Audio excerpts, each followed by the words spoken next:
All right, so guys, this is number 30 out of the review for the final. And it says, a fast food restaurant estimates the mean sodium content in one of its breakfast sandwiches is no more than 915 milligrams. Okay, so I'm going to stop right there, y'all, and I'm going to read this part again. So their mean sodium content, so my mu, is no more than 915. That means the most it's going to be is 915. If the most it's going to be is 915, we're saying that it's less than or equal to 915 milligrams. This here happens to be my claim, and because it does have the equal to, this is going to be our null, our ho. So then our ha is going to say, oops, that doesn't look like a little colon. Let's put the two little dots, 1, 2. Okay, so then our ha is going to say, well, mu is greater than 915 milligrams, right? So now what I'm going to do is I'm going to look at my choices A, B, C, D, E, and F and see which one fits this best. So let's see. I want to say it looks like choice A fits this best. So I'm going to come here. I'm going to select choice A. I'm going to check my answer, and we got it. Okay. So now, part B, we're going to find our critical values. Okay, so let's come over here. Boom, boom, boom. Okay, now we're going to find our critical values. So remember what we said. Here's our information, right? So the second thing we need to do is we need to figure out, is this a left tail, right tail, two-tail test? So first thing I'm going to do, I'm going to draw my standard normal curve. Remember, my ha tells me if this is left tail, right tail, two-tail. So this is a right tail test, right? Okay. So what that tells me is that the area here is going to be my value of alpha, which in this case is 0.10, right? Okay, so if my alpha here, y'all, is 0.10, then what I'm looking for is I'm actually trying to find this critical value here, okay?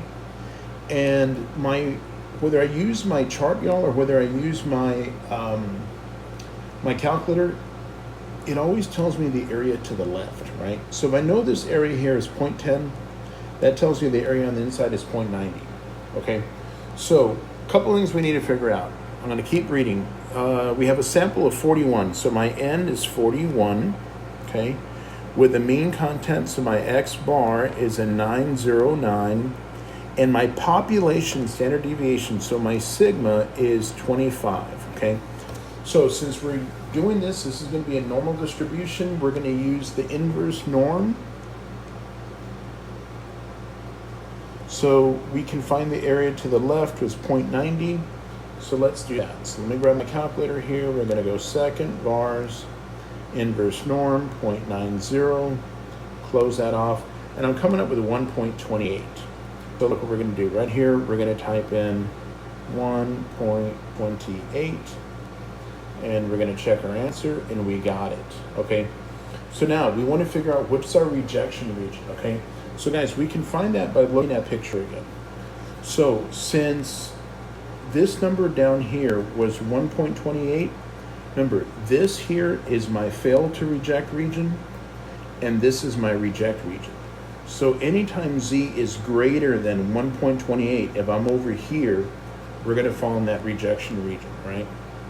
So let's see, oops, that's not the one I wanted. Here we go.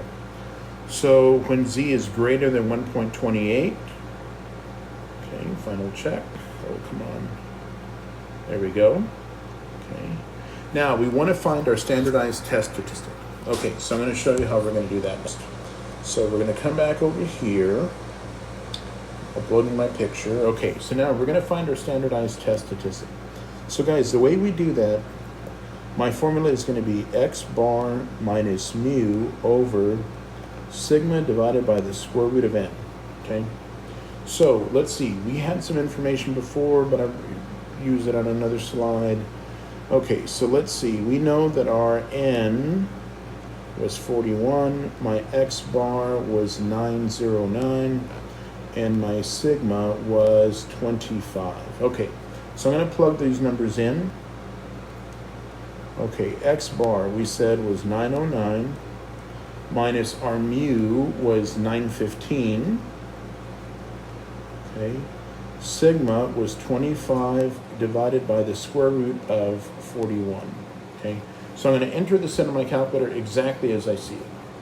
So parentheses 909 minus 915 divided by parentheses, what was my sigma again? I want to say it was 25.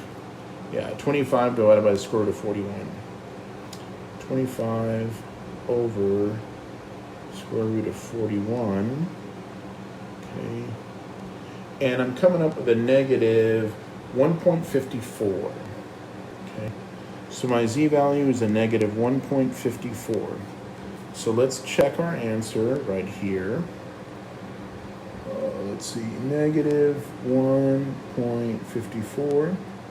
Enter that in. We got it. Okay. Now we want to figure out, are we going to reject? Are we going to fail to reject? What's the hold, right? So let's come back over here. Remember, negative 1.54, y'all, is going to be somewhere over here. Negative 1.54.